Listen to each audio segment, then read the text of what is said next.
Un miroir, une voix, moi, Chad. Ici, on parle d'identité, de blessures, de foi, mais aussi de désir. Tout ce qu'on cache, on l'explore ici, sans filtre, sans tabou. En français, en créole, mais toujours en miroir. Un podcast pour celles et ceux qui veulent se retrouver. Bienvenue dans Chad in the Mirror.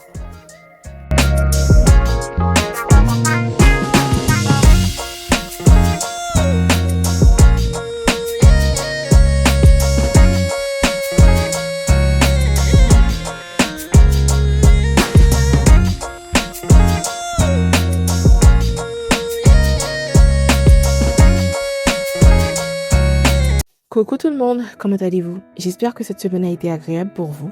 De mon côté, ça a été. Dieu merci. Je sais, ça fait 3 semaines que je n'ai rien publié. Disons que de mon côté, je n'avais pas pu trouver le temps de préparer l'épisode à temps. Et je ne voulais pas faire quelque chose de bâclé. Mais je suis de retour et cela me fait un bien fou. D'autant plus que le sujet d'aujourd'hui me tient particulièrement à cœur. Oui, je veux parler de relations, de couple. Cette manière que bien les fois, on laisse les autres entrer dans nos couples. C'est un sujet qui me tient à cœur particulièrement. Donc, il faut savoir que avant tout que ton couple, ce n'est pas forcément brisé à cause des autres, mais à cause de la place que tu leur as donnée. Parce que les gens parlent, ils vont toujours le faire. Et ça, c'est normal. Mais toi, pourquoi tu écoutes tout le monde, sauf la personne avec qui tu es censé construire? Au début, il faut savoir que cela ne ressemble même pas à un problème. C'est juste une discussion, une confidence, un dis-moi ce que tu en penses. On sollicite juste l'avis de l'autre, qui est peut-être importante pour nous. Toujours est-il que dans ton couple, cette personne n'a pas sa place. Tu lui partages donc une situation, tu cherches à comprendre et sur le moment, ça paraît normal.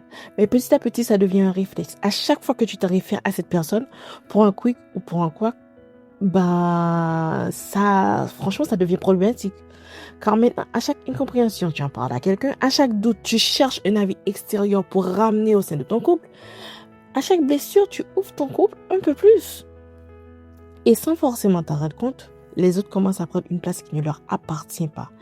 Ils ont un regard sur ton couple, ce qui est normal parce que c'est toi qui leur as donné ce droit sur ton couple. Maintenant, cette personne peut se permettre même d'avoir une opinion sur ton ou ta partenaire. Une interprétation de ce que tu vis à partir de simples fragments, souvent des moments difficiles. Et donc des mots qui ont été à coup sûr dits sous l'emprise des émotions. Parce que, soyons honnêtes, on partage rarement le beau. On ne nous a pas appris non plus à le faire. Car bien sûr, selon les gens, cela peut créer de l'envie. Et patati et patata. On partage ce qui fait mal et donc ce qui en vrai nous dérange. Et du coup, les autres construisent une image partielle et parfois injuste de ce qu'est réellement votre relation. Et c'est là que ça devient subtil, parce qu'à force d'entendre ces voix extérieures, tu peux commencer à te perdre dans tout ce bruit. Ne plus savoir ce que toi tu ressens vraiment, car ce que l'autre te dit prévaut désormais. Ne plus savoir si tes décisions viennent de toi ou plutôt de ce qu'on t'a dit. Et doucement, ton couple cesse d'être un espace à deux. Alors la vraie question, ce n'est pas seulement de voir que les autres prennent de la place, c'est de comprendre pourquoi toi tu la leur as laissé. J'aimerais aller un peu plus loin en profondeur avec cette question. Parce que dans beaucoup de cas, ça ne part pas d'une mauvaise intention. Faut le dire, ça part d'un besoin. Un besoin de ne pas porter seul ce que tu vis. Ce que je conçois car c'est parfaitement légitime et humain. Parfois, tu es dans une relation où tu te sens incompris, incomprise. Alors tu vas chercher ailleurs une oreille qui va enfin te valider. Et sur le moment, ça te soulage, ça te fait du bien. Mais ce que tu ne réalises pas toujours, c'est que plus tu fais entrer des voix extérieures, plus tu t'éloignes de ta propre voix. Et puis, il y a aussi cette peur, la peur de rester dans quelque chose qui ne te convient pas ou qui ne te convient plus. La peur d'aimer à l'aveugle, alors que tu multiplies les avis, comme si quelqu'un, quelque part, allait te donner la bonne réponse, celle qui fixera ton couple. Et la vérité, c'est que tu oublies forcément sur le coup, c'est que tout le monde répond avec sa propre histoire, avec ses propres blessures, ses propres échecs, avec sa vision de l'amour, qui est bien sûr n'est pas forcément la sienne. Et sans te rendre compte, tu commences à regarder ton couple à travers les lunettes de quelqu'un d'autre. Il y a aussi la solitude. Même en couple, tu peux te sentir seul. Tu peux avoir l'impression que que les choses ne peuvent pas être dites ou ne sont pas entendues, alors tu les déplaces ailleurs. Oui, dit comme cela, c'est très triste, mais ça fait aussi partie de la réalité, malheureusement.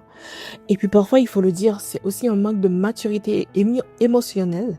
On n'a pas encore appris à gérer la tension à deux, ou encore à rester dans les conforts d'une discussion difficile. Alors, on raconte ça à autrui au lieu de construire à l'intérieur. Je veux dire, au sein du couple. Et franchement, moi, la première, enfin, je parle de la moi à une époque. Car aujourd'hui, je protège jalousement mon couple. Oui, je sais.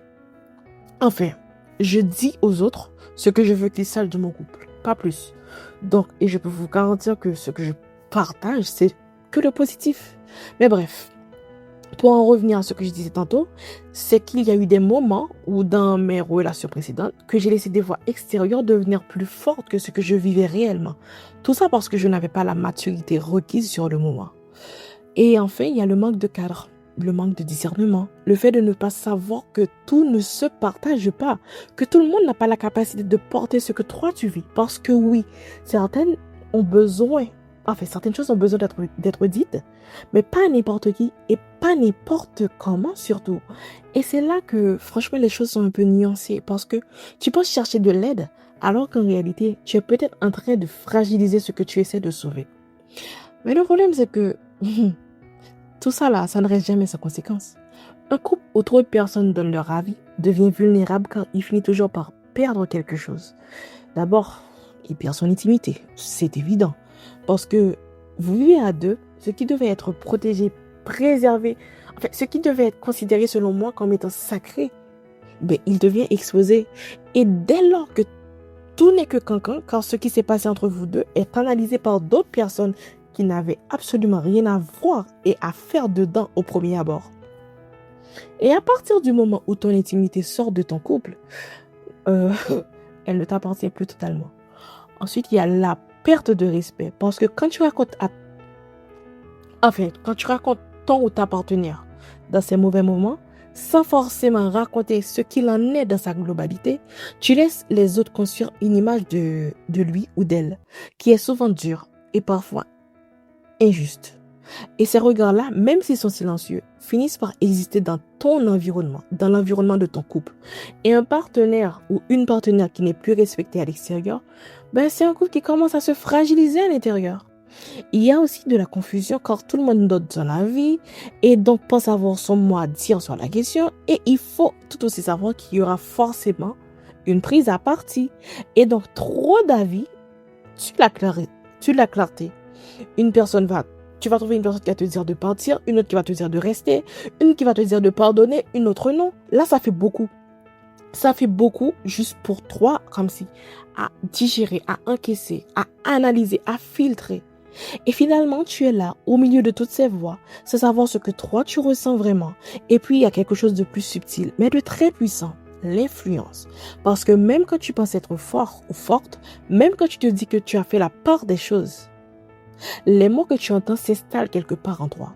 Et dans un moment de faiblesse, franchement, ça remonte. Et surtout, tout s'amplifie.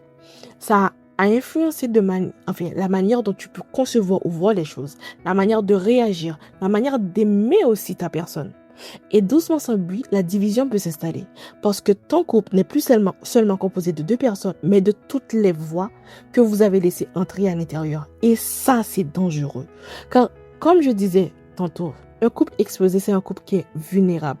Pas forcément parce que les gens sont mauvais, mais parce que tout le monde n'est pas appelé à porter ce que vous vivez. Et parfois, ce que tu pensais être du soutien, ça devient tout simplement une influence malsaine, je dirais, qui t'éloigne de ton couple. Et la vérité, franchement, elle est simple. Et certes, elle va piquer un peu, mais faut savoir que ce qu'on ne protège pas, finit toujours par être exposé. Et tout ce qui est beaucoup trop exposé, finit toujours par se fragiliser. Alors, la question maintenant, ce n'est plus de comprendre, c'est plutôt de savoir faire différemment. Parce que protéger son couple, ce n'est pas un simple concept, c'est une discipline. Ça commence par accepter une vérité qui est toute simple. tout ne se raconte pas. Tout le monde ne doit pas avoir accès à ton intimité. Et ce n'est pas parce que quelqu'un est proche de toi qu'il est qualifié pour porter ce que tu vis. Poser les limites, ça veut dire apprendre à se retenir. Ne pas appeler quelqu'un à chaque tension, à chaque dispute, dans les moments faibles de ton couple pour les informer de ce qui se passe. Ne pas chercher la validation partout, sauf à l'intérieur de ton couple. Ça veut dire aussi choisir avec sagesse. Si tu dois parler, parle à une seule personne. Une personne que tu sais qui aura la maturité nécessaire pour comprendre. Et surtout pour ne pas juger, pour analyser avec une parfaite impartialité l'affaire en question. Qui ne laissera pas ses propres œillères influencer son avis sur votre couple. Donc tu as besoin d'une personne qui ne va pas nourrir tes émotions, mais qui va t'aider plutôt à prendre de la hauteur. Pas quelqu'un qui va attiser, mais plutôt quelqu'un qui va apaiser la situation. Le plus important de tout cela, c'est que cette personne va te réapprendre à revenir à l'essentiel qui est de parler avec la personne concernée, à savoir ton ou ta partenaire. Parce qu'un couple ne se construit pas à 3, il se construit à 2. Même quand c'est inconfortable, même quand c'est difficile. Et pour moi, il y a quelque chose d'encore plus important. Avant d'aller chercher des réponses extérieures, il faut prendre le temps de se poser, de réfléchir et de prier surtout. Car oui, au milieu de tout ça, il faut revenir à l'essentiel. Parce que j'ai certes dit tout à l'heure, un couple ne se construit pas à 3, mais là je parlais d'une troisième personne humaine. C'est juste qu'un couple, ce n'est pas juste 2 personnes. Il y a aussi une dimension spirituelle. C'est quelque chose qui se construit, mais qui se couvre aussi. Avant d'aller chercher des réponses partout, est-ce que tu prends du temps pour te tourner vers Dieu? Est-ce que tu lui parles de ton couple ou est-ce que tu en parles aux gens d'abord? Parce que Dieu ne donne pas d'avis.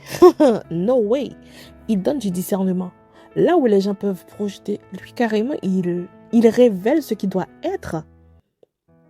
Là où toutes les voix là, extérieures que tu as invitées peuvent te perdre, ben lui, il t'aide à te recentrer. Et parfois tu cherches, on a toujours tendance à chercher des réponses compliquées alors que Dieu, ben il t'invite tout simplement à revenir à la source, quoi. Essayer de trouver la paix à nouveau, la sagesse.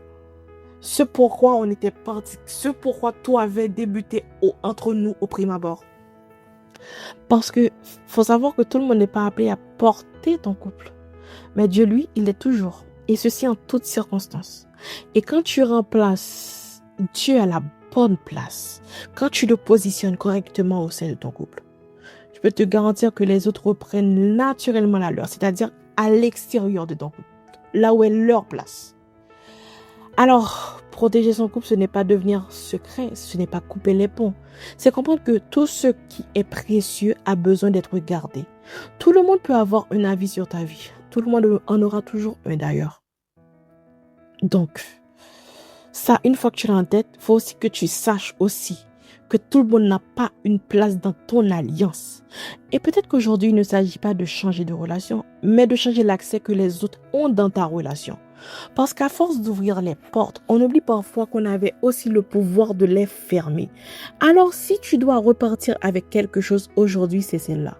Protège ce que tu construis. Honore ce que tu vis et choisis avec sagesse qui a le droit d'y entrer. Parce qu'un amour solide, ce n'est pas un amour exposé, c'est un amour protégé. Sur ces belles paroles, je vous dis à très bientôt dans Chat in the Miroir.